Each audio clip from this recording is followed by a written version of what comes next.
तरी अरे लागे अवघे माझ्या माझे माझे आज देतो पोट बरी पुढे म्हणाल तो बरी. प्रस्तुत प्रसंगी काल्याच्या निरूपणासाठी घेतलेला अभंग जगदवंदनीय जगद्गुरु देऊचे सुप्रसिद्ध साधू गाथ्याचे रचनाकार तुकोबारायांचा 4 चरणाचा आणि काल्याच्या प्रसंगामध्ये सर्वांना अतिशय परिचित असा असणारा अभंग आहे. विठाला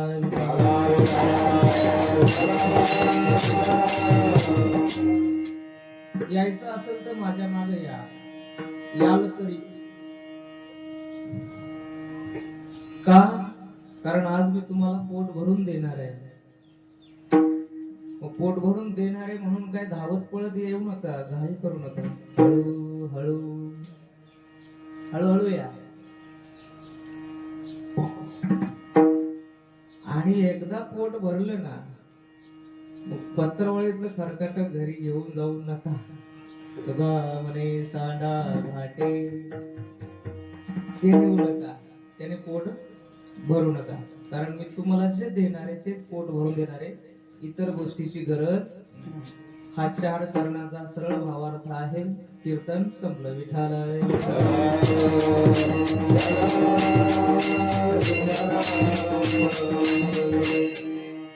सेवेला सुरुवात करण्यापूर्वी परिहार द्यायचा झाला तर जाधव भाऊने फोन केले व म्हटले आजला दिवस आणि दुसरा दिवसही करावा लागेल.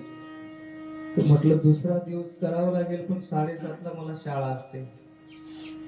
तर कसं काय? ते म्हणे काय नाही आपण करू ऍडजस्ट. आता 7:30 आताच वाजले तर अजून तर परिहारच चाललाय. ठीक आहे, भगवंताच्या मनात जसं असेल तसं होईल. नाही का? आपण करत राहायचं. आणि म्हणून त्या योगाने आज हा जुळून आलेला काल्याचा योग. काल्याचा अर्थच असा आहे मिक्सिंग. बरोबर की नाही? काल्यामध्ये ज्या गोष्टी मिक्स होतात ना त्या एका जातीच्या नसतात. भाकर आहे, त्याला आपण म्हणतो घन पदार्थ आहे, सॉलिड आहे ना. आणि दुसरा एखादा पदार्थ त्याच्यासोबत काला करायचा असेल तर तो लिक्विड लागतो, द्रव पदार्थ. मग दुधाचा काला केला तर दूध लागेल, वरणासोबत केला तर वरण लागेल, आमटी सोबत केला तर आमटी. मला सांगायचं काय, जिथे 2 वेगळ्या जाती एकत्र होतात आणि त्याची चव वाढते त्याला काला म्हणतात. विठाला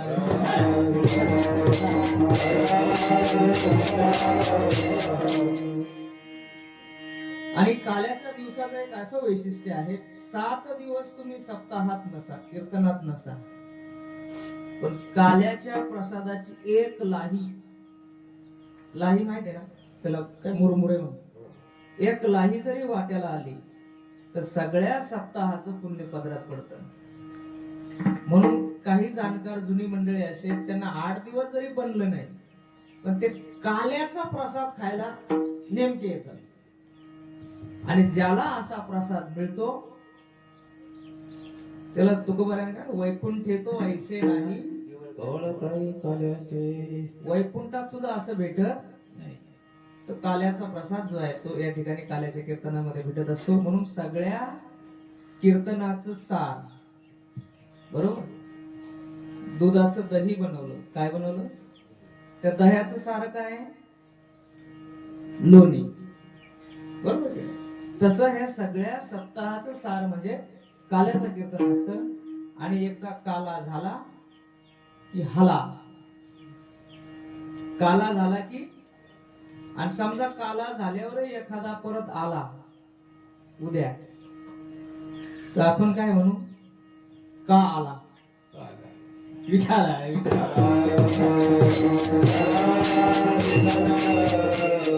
काल्याच्या कीर्तनाचं अजून एक वैशिष्ट्य असतं, चरित्र ते उच्चारावे केले देवे. भगवंताने गोकुळामध्ये जे चरित्र केलं त्याचं वर्णन करायचं असतं काल्याच्या कीर्तनामध्ये. आता मोजके काही पॉइंट सांगतो तुम्हाला. वर्षानुवर्ष, आता 72 वर्ष झाले असं रात्री आपण विषय झाला, चरित्र सगळं पाठ नसेल. भगवान कृष्णाचा जन्म कुठे झाला? बोला ना. राजवाड्यात झाला का? कुठे झाला? गोकुळामध्ये आपल्या मथुरेमध्ये जेल खाण्यामध्ये कुठे झाला? कोणी जेलमध्ये टाकलं? सख्खा मामा. सख्खा मामा आहे. रात्री जो आपला विषय झाला ना, सोय पाहतो आणि सोयी पुरतच वागतो, त्याला सोयरा म्हणतात. तसा हा सोयरा आहे. जोपर्यंत बहिणीचा मला फायदा आहे तोपर्यंत बहीण माझी. जेव्हा आकाशवाणी झाली की हिचा 8वा मुलगा तुला मारणार आहे, चलो पकडो इनको, जोपर्यंत हित होतं. कारण त्या वसुदेव देवकीच्या लग्नाचं वर्णन ऐकलं तर एवढी मोठी जंगी वरात आहे. तो काय तो डीजे काय ते सगळं कोणी काढलं? कंसाने बहिणीच्या लग्नामध्ये. आणि बहिणीच्या लग्नातच अशी आकाशवाणी झाली का हिचा मुलगा तुला मारणार आहे, लगेच वरात डायरेक्ट जेलमध्ये.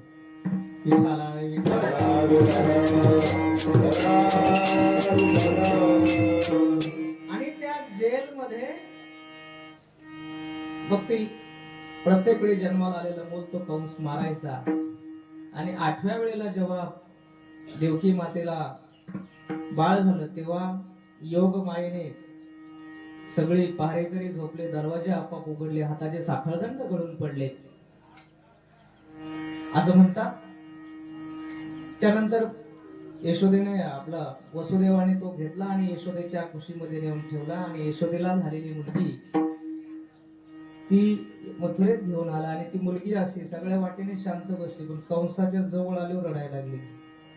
मग ते कंसाने घेतल्यानंतर तो म्हटलं हा तर मुलगा होणार होता, मुलगी झाली देवकीला. पण तो म्हटलं देवांचं काही सांगता येईल, ते मुलीचा मुलगा करतील, मुलाची मुलगी तर मारून टाका म्हणून. त्याने तिचं पाय धरले, गरगर फिरवून तिला आपटणार खाली, तर ती वर सटकली आणि आबाळात जाऊन म्हटली मला काय मारतोस, तुला मारणारा गोकुळामध्ये जिवंत आहे. विठाला.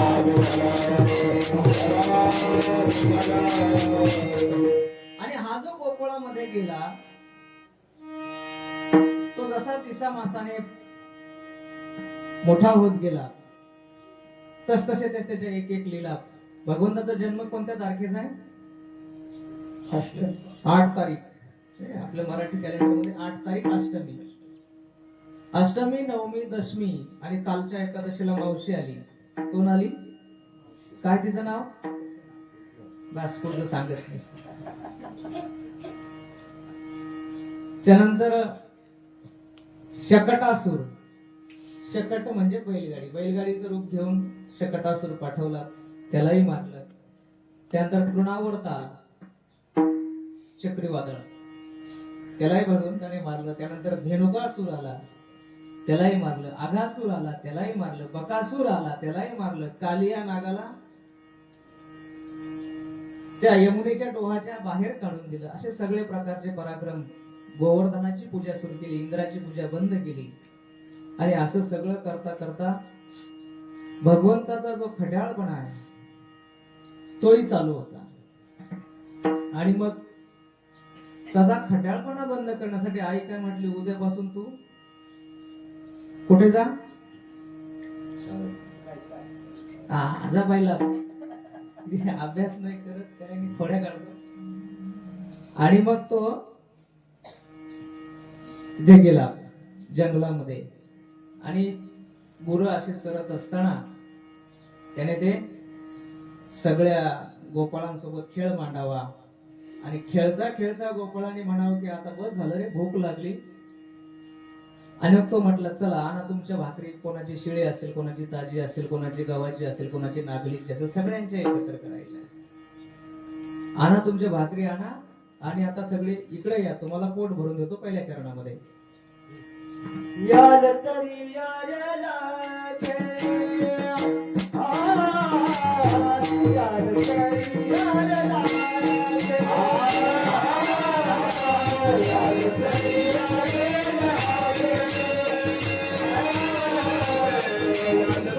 याद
चला सगळे इकडे या. भोका लागल्या की तुम्हाला पोट भरून देतो. ते गोपाळा गडबड करायला लागले. अरे धावू नका रे, हळू हळू चाला, गोंधळ करू नका, कोणी कोणाशी गप राहा. आणि मग ते सगळे गोपाळ त्या ठिकाणी एकत्र आले. तो काला झाला. त्याला खूप भक्तिशास्त्रामध्ये खूप प्रमाण आहे, खूप सगळं आहे, पण आता आपली सगळीच गडबड आहे. पण एक गोष्ट काल्यामध्ये लक्षात ठेवायची, काल्यामध्ये राजाचा मुलगा असला, भिकाऱ्याचा मुलगा असला तरी ते एका ताटात जेवणार. कोणाची सोन्याची भाकर असेल, कोणाची शिळी पाकी असेल, ती दोघं एकत्र मिक्स होणार. आणि असा गावामध्ये, समाजामध्ये, घरामध्ये एकोपा जेव्हा होतो त्याला खरा काला म्हणतात. काला फक्त सप्ताहापुरता नसतो, तर गावामध्ये सुद्धा एकी असली पाहिजे. सगळे एकमेकाशी प्रेमाने वागले पाहिजेत, प्रेमाने बोलले पाहिजेत, त्याला काला म्हणतात. आणि तसा काला जर होत असेल तर भगवंताच्या काल्याचं चिंतन करण्याला अर्थ आहे. विठाला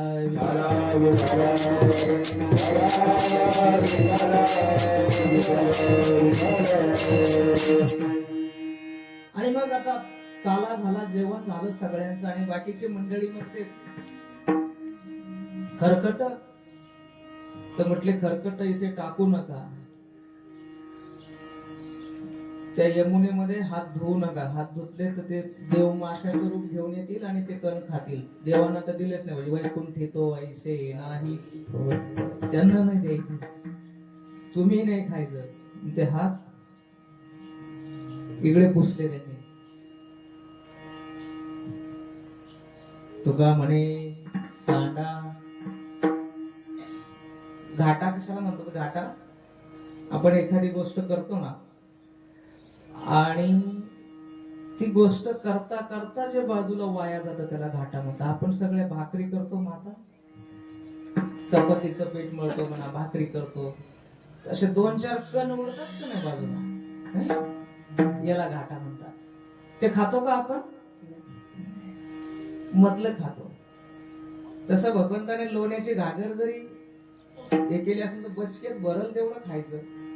एकदा घागर जायचं मग ती काय मडकं चाटून खाता का? काही गरज नाही ना, पोट भरलंय ना, आता कशाला खाता? शेवटच्या चरणामध्ये सांगतात, तुका म्हणे सांडा घाटी, तुका म्हणे सांडा घाटे,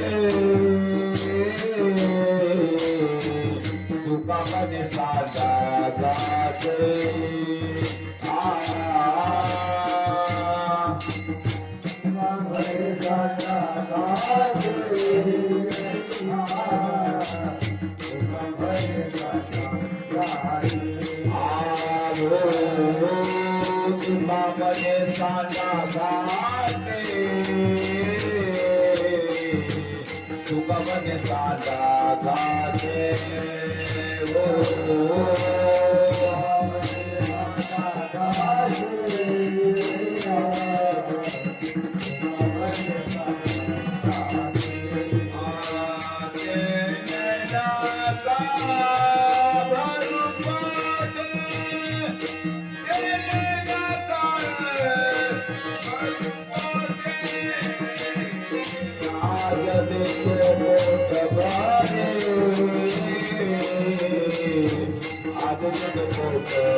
मोठ्या प्रेमाने यांचं भजन करू. सगळे हात वर करा. मस्त मोकळं विठोबाय रखुमा.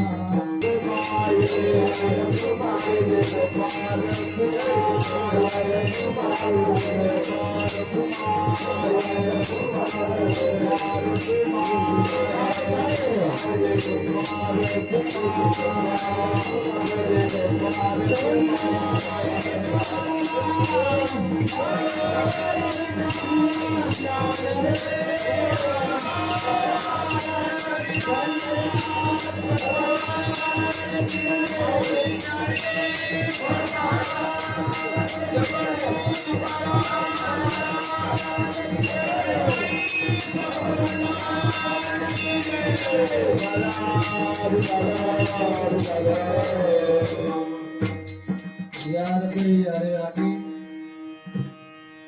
अवघे माझ्या मागे मागे आज देतो पोट भरी पुरे म्हणाल तोवरी. हळू हळू चाला कोणी कोणाशी न बोला बोला आज देतो पोट भरी पुरे म्हणाल तोवरी. तुका म्हणे सांडा घाटे तेने नका भरू पोटे आज देतो पोट भरी पुरे म्हणाल तोवरी. ज्ञानेश्वर ज्ञानराज माऊली तुकाराम ज्ञानेश्वर माऊली ज्ञानराज माऊली जय जय ज्ञानेश्वर माऊली ज्ञानराज माऊली तुकाराम. याल घरी यारे लागे अवघे माझ्या मागे मागे.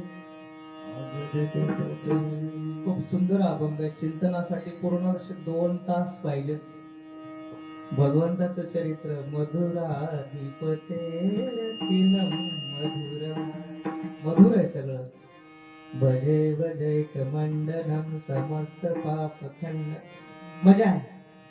पण आता आपल्याकडे वेळेची कमी असल्यामुळे आज आपण या ठिकाणी काय म्हणतो आपण त्याला धावत धावत स्पर्श केलेला आहे. केव्हा तरी भगवंताच्या मनात असेल तेव्हा पूर्ण चरित्राचं आणि या सगळ्या भगवंताच्या चोऱ्या भगवंताच्या लीला त्याचं श्रवण करू. आजच्या पुरतं भगवंताकडे एवढंच मागू की देवा आमच्या जीवनामध्ये हा भक्तीचा काला हा आनंदाचा काला असाच असू दे. कोणाच्या जीवनामध्ये काही दुःख असतील काही टेन्शन असेल ते दूर कर. आणि सगळ्या आमच्या नुसते सादडपणा गावालाच नाही तर ह्या गावाचे जे जे कोणी संबंधित असेल, कारण ह्या गावाची बहीण सुखी आहे पण तिचा भाऊ दुःखात असेल तर तिला सुख नाही आहे. त्यांच्या सगळ्या संबंधांना किंवा आपण म्हणतो ना सर्वे सुखिनः सन्तु सर्वे सन्तु निरामय. सगळ्यांना सुख असू दे सगळे निरोगी असू देत. त्या काल्याने आम्हाला एवढं बळ येऊ दे की कुठल्याही प्रकारचं दुःख कोणालाही भोगायला लागू नये. सगळे आनंदी असावेत. जे माऊलींनी म्हटलं आता विश्वात्मके देवे हीच मागणी सुखिया तर सुख मिळेल. आणि काल्यात जे तुकोबाऱ्या देतात ना पोट भरलं की सुख मिळतं. ते सुख तुम्हा सगळ्यांना मिळावं. पुन्हा एकदा कोणाचंच नाव घेत नाही. सिस्टीम खूप उत्तम आहे छान आहे त्यांना धन्यवाद देतो. तुमच्या सगळ्यांना एवढ्या सकाळी आपण आलात बसलात भगवंताचं चिंतन ऐकलं त्याबद्दल तुमच्या सर्वांच्या पायावर नमस्कार करतो. सगळे साथ संगत टाळकऱ्यांच्या पायावर नमस्कार करतो आणि सेवेला या ठिकाणी पूर्ण विराम देतो. विठ्ठल जय.